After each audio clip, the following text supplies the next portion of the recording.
This is the Transformers Age of the Primes Voyager class from the 13 Alpha Trion. Finally, a decent looking, very G1 accurate Alpha Trion figure from Hasbro and Takara Tomy. Man, this figure looks incredible, at least in packaging. I picked up this figure from Amazon. Let's get this guy out of packaging.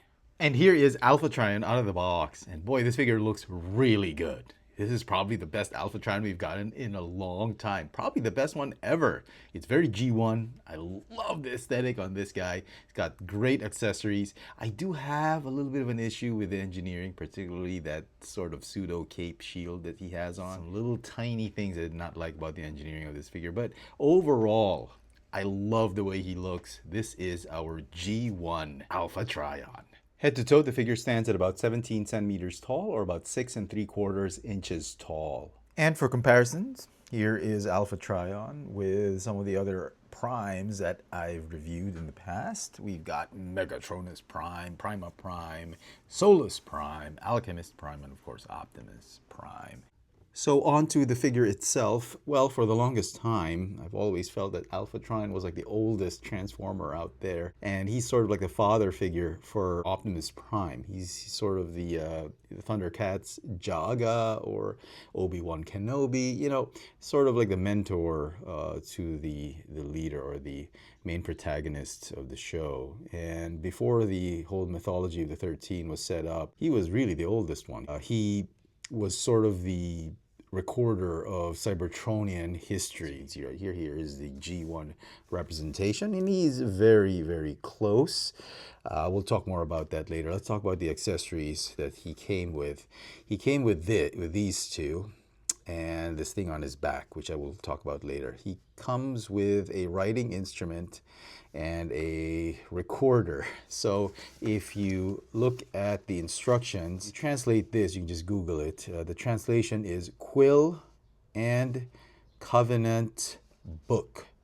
So, well, in the mythology, I think in the comic books, it was the Covenant of Primus, or in some anime cartoon, but I guess now it's Covenant Book. So I guess Covenant Book of Primus. And he's got his quill. I guess this was the old Cybertronian stylus. Very cool. It kind of looks like a feather-shaped sword, and it's pretty well sculpted. It looks cheap, but it's not. It does a little bit of softness to it, but it is pretty premium. I can feel some solidness to it. You can hold it in either hand. The instructions tell you that you can make him hold it like a sword, like that. But if you wanted to, I think there is a way to just make him grip it like a pencil.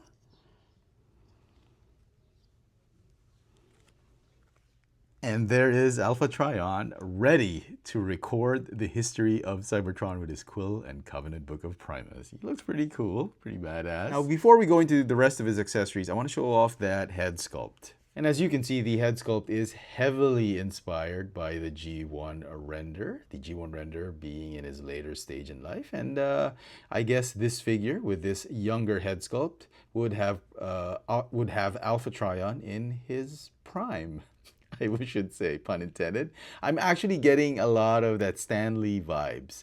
Yeah, he's got that young Stan Lee vibe with that mustache. I don't know how these Cybertronians get mustache. How do they grow? Or I don't know. They have keratin, metallic keratin in their bodies. Anyway, whatever. I will note also that his collar, that Dracula collar, is a little bit low, a little bit too short for my liking. I guess it had to do with the transformation. They couldn't make it too high because that would impede the transformation of the other parts. Okay, so let's go back to the rest of his accessories. The quill and the book. It'll store nicely on his back. You can move this up, and the quill stores here on his cape, like that. That's cool. Okay, but we'll get rid of that first because I want to talk about this bit right here. This is a removable accessory. It's a little bit of a parts forming piece. It's necessary for this piece to be like a, I think it's part of the ship's lower fins, but for now, it sort of acts like a cape. You can see right there, he's got a short cape, and I don't think they did a really good job with this one. I wish they could have gone all out with this piece, just made it huge, exaggerated it. I wouldn't mind really a huge underbelly fin for the ship if it meant enlarging this piece, but it kind of acts like a cape of sorts. You can open it up. The instructions don't tell you to open it up when it's attached. Yeah, it kind of looks weird, but it kind of works, but you need a lot of imagination to really pass this off as sort of a cape. But I get what they were trying to do. There was really no way to make a smooth cape and then turn it into a ship. The closest we've gotten to a really massive cape was the redecoed Scourge figure, so Series Scourge, but okay, I guess that works for now. Okay, so you remove this, and you can actually invert it, fold it backwards and flip the peg, and this acts as a shield. I don't know why they had to add this. I mean, it's great that he's got extra accessories. Did he have a shield in the cartoon? I don't remember him actually having a shield. Maybe he did have sort of like an energy shield, whatever, but okay, that kind of works. So this is my biggest contention with this figure. It just feels like they ran out of budget with this one and they didn't really know what to do with it, and they sort of just said, okay, let's do the best we can, and we'll turn it into sort of a cape and a shield at the same time. So, okay. The other thing I didn't really like about this figure are these. You see he's got an Autobot faction symbol right here, and he's got these nubs right here. These nubs are actually, they come disassembled. They come in that little tissue baggie. They did upgrade that tissue. It's now wax coated so it doesn't tear as much, but you can easily lose this. I dropped this like several times while I was opening, while I was playing with this figure and trying to put him in poses, but it's so easy to lose these things. I wish they didn't have to do this. They could have easily just molded it, but they wanted a mech tech port or a 5mm peg hole so that you could transfer the Autobot emblem onto his shoulder. This thing is actually removable. Now, if you have very strong nails, you can pluck it out because the instructions just tell you just pluck it out. But please let me know if you have an easier way of removing this thing without using tools, because for me, I had to use like a very thin pair of tweezers just to pluck that out without really breaking your nails. And it is weird. There's no way to get that out without sticking some form of sharp object or your nails underneath it. And it's, I don't know how they could have improved that, but the instructions tell you you can move one of the nubs peg and you can put the Autobot, there you go, faction symbol on his shoulder. And I don't know what that thing does really, except for G1 cartoon accuracy or whatever, but it is available. It is an option for you, so okay, but not necessary. But still, you know, I'm glad they're trying to make it as G1 as possible, so I'm still grateful for that. As far as the paint apps go, very, very good. I don't have any quality issues except maybe for the left eye. As you can see right here, the sky blue paint on my copy is a little, you know, it's painted a little bit way too high than the one on the right. So not sure if you're getting that, but other than that, everything seems to be on point. The silver paint apps, the metallic paint bits right there, and most of the pieces are unpainted. They're molded in gray and purple and maroon plastic. So you get some really nice paint here and there. We'll see more of that in alt mode. Okay, as far as quality of plastic, no complaints from me.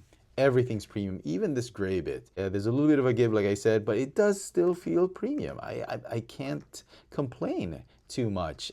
Everything's solid, hard, very glossy. You can clearly see that they really spent some budget on the quality of plastic.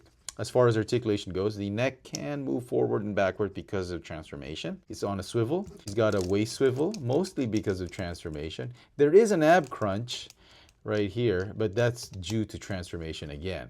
The shoulders have hinges, allow you to move the arms in and out, forward and backward 360. I like to position the pauldrons a little bit out, something like that, but the instructions tell you to just move it as close to the arms as possible. He's got a hinge elbow that moves more than 90 degrees. He's got opposable, I guess, movable the fingers. Wrists go in and out because of transformation. You move the skirts up.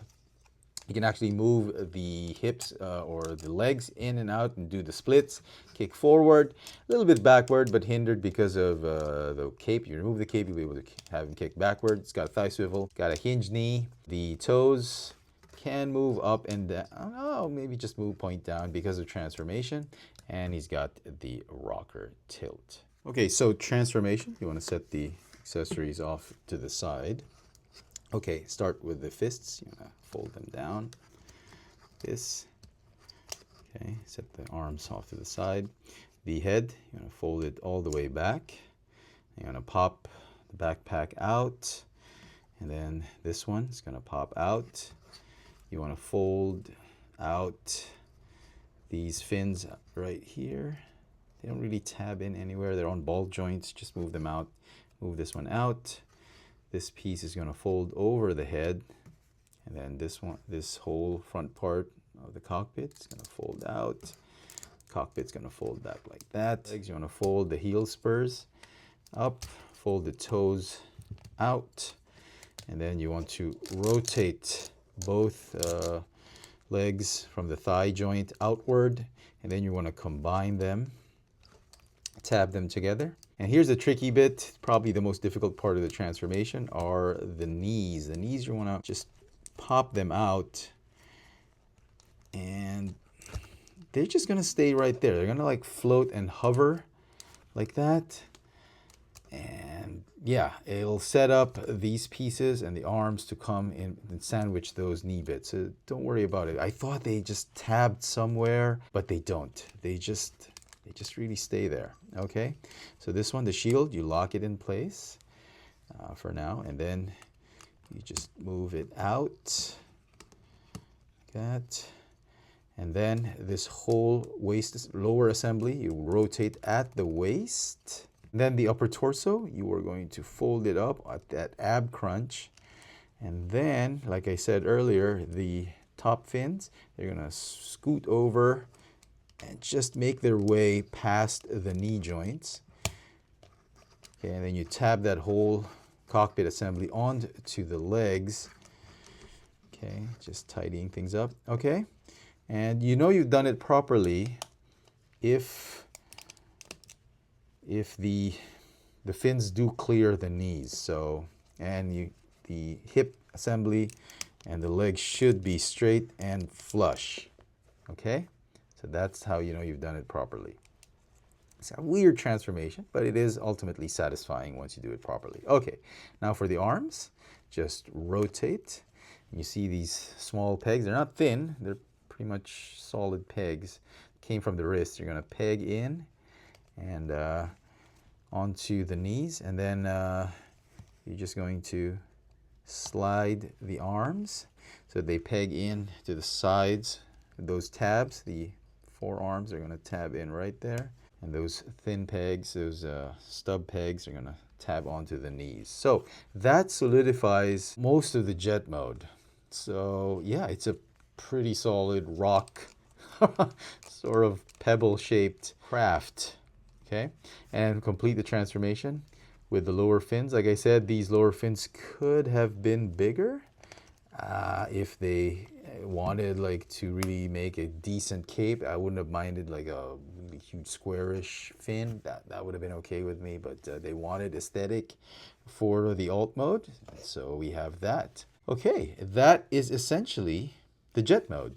It's like a pebble. It's like a wedge. And it looks pretty good. It's pretty solid. It's a very satisfying transformation. And yeah, very, very Cybertronian. Now, the accessories, they do store here. The book, that slot right there is going to peg underneath. And then the quill is going to stay where it stayed in robot mode. You can peg it in one of the fins. Okay, right there. And it stores it very nicely. And it doesn't have landing gear, but he has these landing fins, so you can actually position him that way. And essentially, that's that. A very, very cool, very sharp looking Starship, Spaceship alt mode. And for comparisons, here he is with select Cyclonus. Oh yeah, good standard sized Voyager class figure. Very nice. Okay.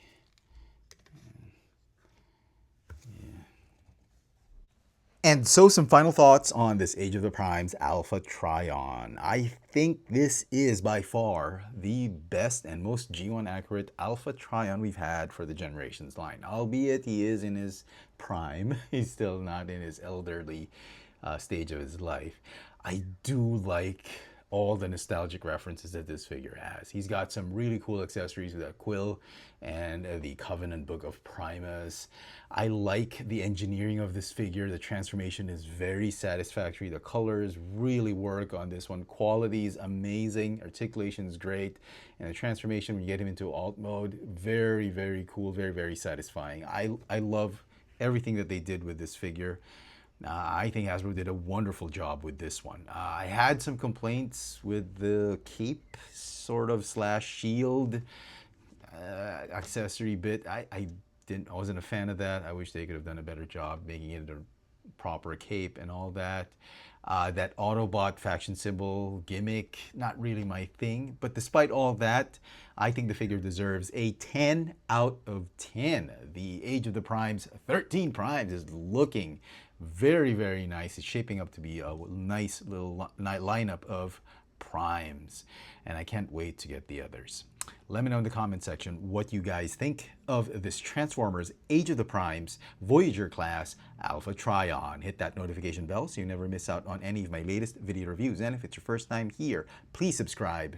Thanks for watching. If that young robot repairs, I suggest you take him to the next city. Take a look inside. They've been pouring in since this morning. I had been developing a rebuild our robots fight the Decepticons. I do detect a strong spirit within him. You may not recognize him. He is no longer Orion Pax. Now he is the first of our new defenders, Optimus Prime.